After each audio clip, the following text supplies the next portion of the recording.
सो दोस्तों शुरू करने से पहले डिस्क्लेमर की वीडियो सिर्फ और सिर्फ एजुकेशनल पर्पस के लिए है, इन्वेस्टमेंट एडवाइस नहीं है। तो वीडियो को देखकर आप सीख सकते हो और इन्फॉर्मेशन को ले सकते हो। सो यूएस मार्केट की क्लोजिंग को देखें तो कल के दिन परसों के दिन फ्राइडे के दिन यूएस मार्केट प्लस में बंद हुए थे। डाउ जोन्स को देखें तो 360 पॉइंट्स का जंप है।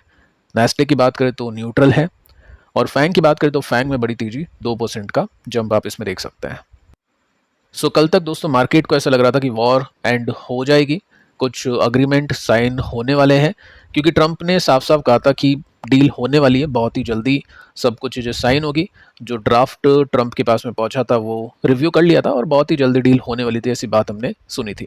बट ऑलरेडी मैं आपको बता चुका हूँ कि डील नहीं होगी और वही हुआ है। आप देख सकते हैं यहाँ पे मेंशन कर रखा है इस आर्टिकल में कि यूएस रीस्टार्ट कर सकता है वॉर। सो वही चीज़ है, गोल गोल घुमाना। आगे चलते हैं, कुछ डिटेल में देखते हैं कि क्या कुछ सिचुएशन अभी के समय क्यों अग्रीमेंट हो नहीं पाया, उसको चेक कर लेते हैं। क्या वही पॉइंट है जो पहले भी चल रहे हैं या फिर कुछ नई बात आ चुकी है। सो की पॉइंट्स में आप देख सकते हैं कि रेड लाइन्स है यूएस की, वहां पे चीजें अटकी हुई है। रेड लाइन मतलब ये तो होना ही होगा। कोई भी अग्रीमेंट की रेड लाइन होती है जो जिसके बिना अग्रीमेंट हो ही नहीं सकता। बाकी सारी चीज़ों में कॉम्प्रोमाइज़ किया जा सकता है बट रेड लाइन्स वाली चीज़ों में कॉम्प्रोमाइज़ नहीं किया जा सकता है। ठीक है, तो ये जो रेड लाइन है यूएस की तरफ से वो है यूरेनियम। साथ में आप देख सकते हैं 60 डेज का जो सीज फायर है वो अभी भी डिस्कशन के अंदर है। ठीक है, तो ये एक चीज़ आपको देखनी है कि इसकी न्यूज़ आती रहेगी कल भी परसों भी, बट ठीक है, उस बेसिस पे अपने को मानना नहीं है क्योंकि अल्टीमेटली शायद वॉर अभी नहीं रुकेगी। साथ में अभी जो फोकस है रीओपनिंग का है हॉर्मुज का, मेरे हिसाब से वो भी नहीं होगा। ठीक है, तो ठीक है, अनफॉर्चुनेट है लेकिन अपने को पता होना चाहिए जो रियलिस्टिक चीज़ें हैं ताकि अपन सही डिसीजन मार्केट में ले पाए।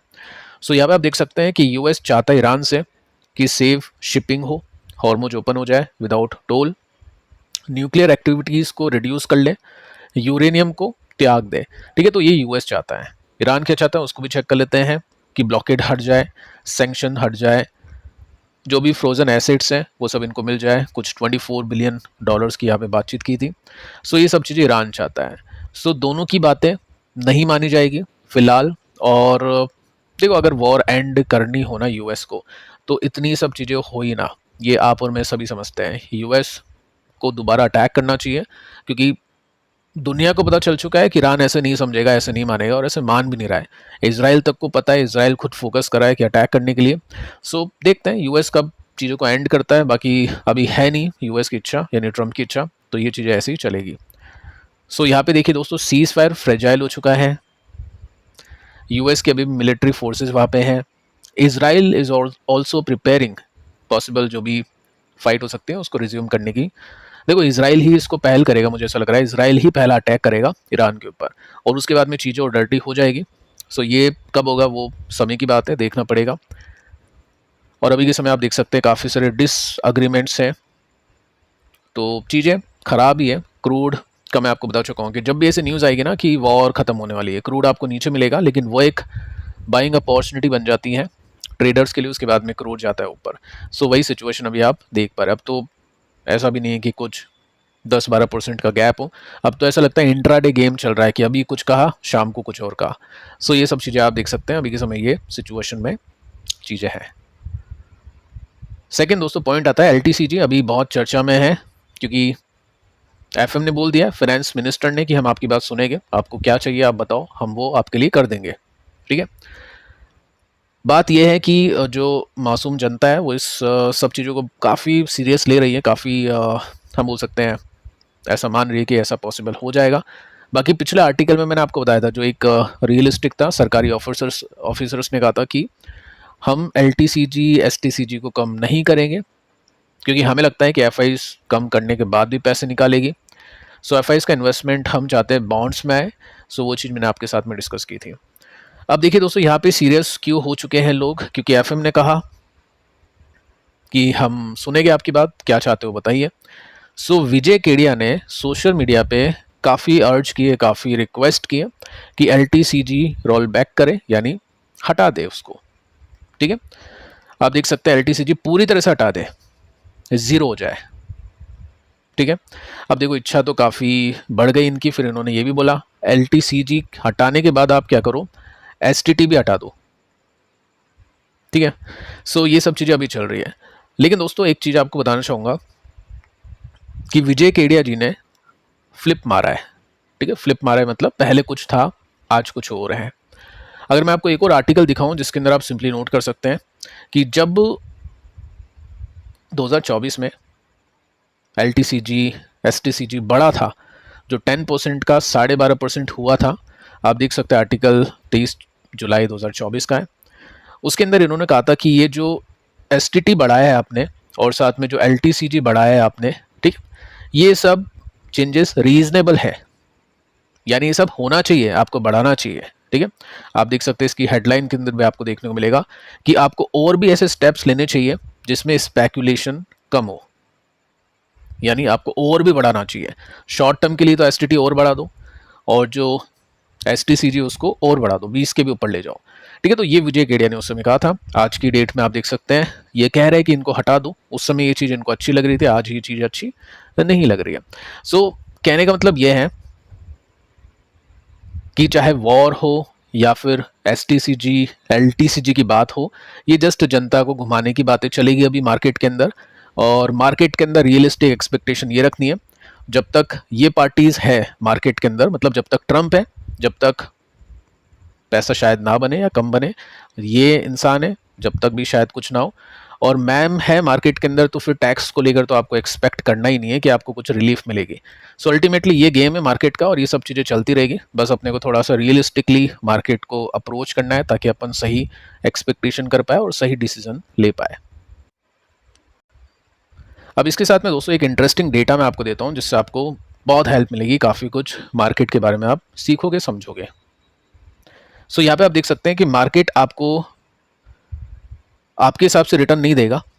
ठीक है, आपको लग रहा है कि आपने इन्वेस्ट कर दिया पैसा बनेगा, नहीं होगा ऐसा। मार्केट अपने हिसाब से चलता है।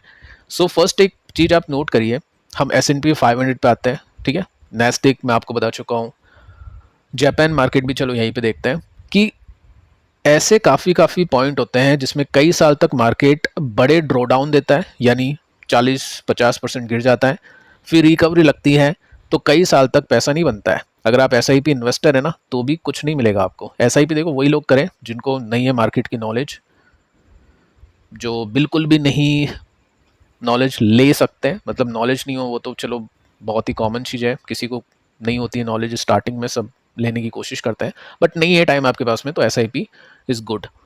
लेकिन आपके पास में टाइम है तो SIP से कुछ होगा नहीं, अल्टीमेटली आपके रिटर्न्स पुअर हो जाते हैं, काफ़ी ख़राब हो जाते हैं।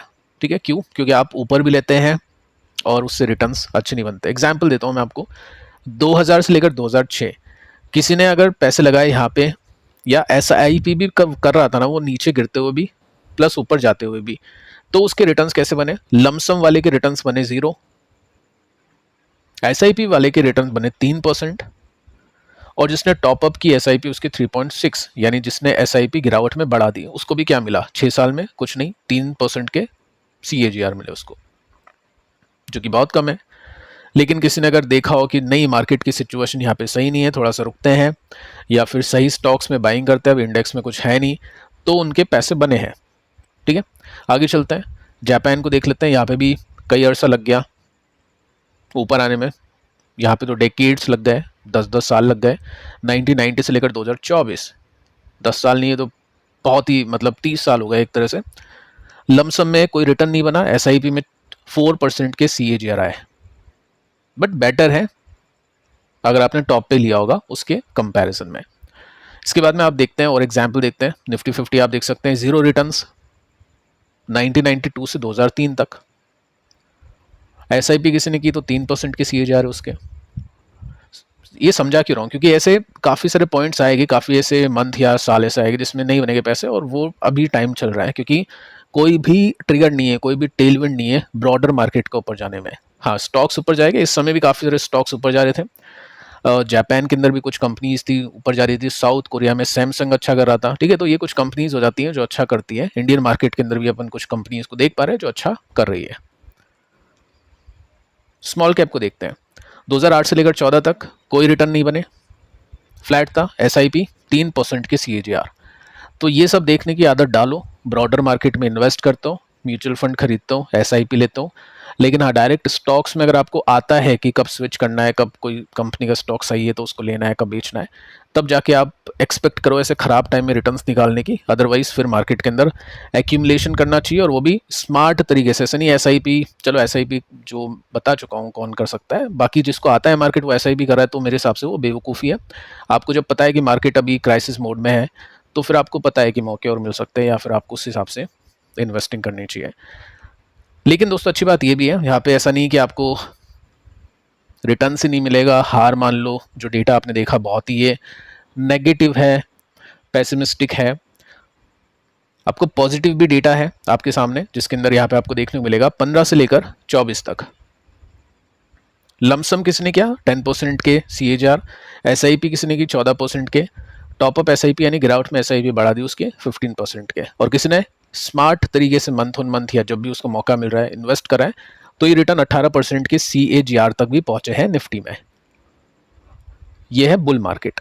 सो अभी हम आई थिंक बेयर मार्केट के अंदर ही है। बेयर मार्केट बोलना बहुत सही होगा, क्योंकि इंडेक्स ऊपर से 20% नीचे नहीं है, लेकिन स्टॉक्स आप देख सकते हैं, या इंडेक्स की जो टॉप होल्डिंग्स है या जो मेजर कंपनीज है उनके स्टॉक्स नीचे हैं। सो मार्केट अभी अच्छा नहीं है, लेकिन ऐसा अच्छा मार्केट भी आएगा। सो बेटर यही है, उस मार्केट के अंदर वही लोग पैसे कमाएंगे जो सही तरह इन्वेस्ट करेंगे, यानी जो ब्रॉडर मार्केट के ऊपर, फंड के ऊपर, इंडेक्स के ऊपर खरीदारी करनी है तो ब्रॉडर चीज़ों को देखकर करनी है। जब मार्केट गिरे और ये जो ट्रम्प की न्यूज़ आती है उसका फ़ायदा उठाना है, ऐसा नहीं कि चल गया तो आपने खरीद लिया। अगर आपको अभी रिटर्न्स कमाने हैं तो फिर आपको स्मार्ट इन्वेस्टिंग करनी पड़ेगी, उन कंपनीज के स्टॉक लेने पड़ेंगे जिनके नंबर्स अच्छे आ रहे हैं, जहाँ पे एफआईज इन्वेस्ट करें, क्योंकि उनमें पैसे बन रहे हैं। काफ़ी सारी कंपनीज अपन देखते हैं, तो उन कंपनीज के ऊपर फोकस करना चाहिए। अदरवाइज लॉन्ग टर्म के लिए मार्केट अच्छा है, बट फिलहाल एक्सपेक्टेशन नहीं करनी चाहिए। टैक्स में अगर हो जाती कमी बहुत अच्छी बात है, ट्रम्प लड़ाई को रोक देता है बहुत अच्छी बात है, बट एक्सपेक्टेशन नहीं रखनी है। फिर ऐसा हो भी गया ना तो वो एक तरह से बोनस है। सो ये सिचुएशन है मार्केट की। फिलहाल देखते हैं कि कल मार्केट किस तरह से चलता है, खुलता है, और कल डिस्कशन होगा आगे के लिए। सो फिलहाल दोस्तों इस वीडियो में इतना ही। स्टॉक्स की जानकारी के लिए आप देखना पिछले वीडियोस को, जो कल इंपॉर्टेंट है, जिनकी कंपनी के स्टॉक्स उनको आप चेक कर सकते हैं पिछले कुछ वीडियोस में। सो मिलते हैं कल, तब तक के लिए शुभ रात्रि।